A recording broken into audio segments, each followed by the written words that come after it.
While preparing ghee rice, the measurement of water is very important. For 1 cup of rice, we need 1 3 by 4 cups of water. I am taking 2 cups of rice, so the water should be 3.5 cups. Then I have kept all other ingredients ready. Rice need to be washed well and then soak it for some time. We need to soak rice for minimum 20 minutes. In a pan, I am adding ghee. When the ghee is heated up, I am adding quarter portion of sliced onions into it. We need to fry the onions well so that it will become very thin and transparent.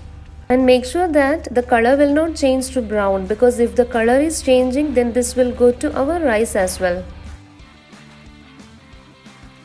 Once the onions are fried a bit, we will add masalas into it. Now I am adding the water which I have kept aside. So we have taken 2 cups of rice and the water is 3.5 cups. Now let the water boil well. At this stage we can add salt into it. Adding half teaspoon lime juice into it. Once the water is boiled well, I am adding rice into it. Keep the lid closed in high flame for 2 minutes.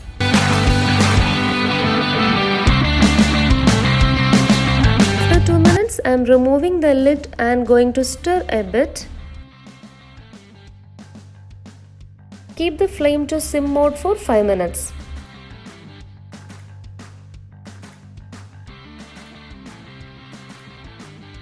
After 5 minutes, when we open the lid, we can see that the water is gone and holes are appearing in the rice. This is a perfect stage, and close the lid for 2 more minutes at sim mode.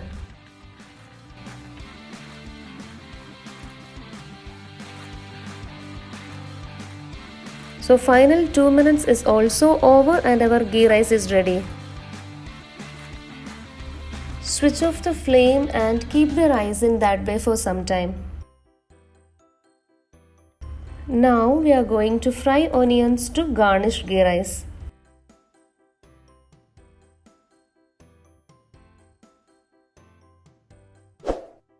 In the pan I am adding ghee and the balanced onion. We need to make sure that the flame is low so that the onion doesn't get burned. Once the onion is fried well, I am removing it to a plate, and we need to fry the cashew nuts and raisins as well.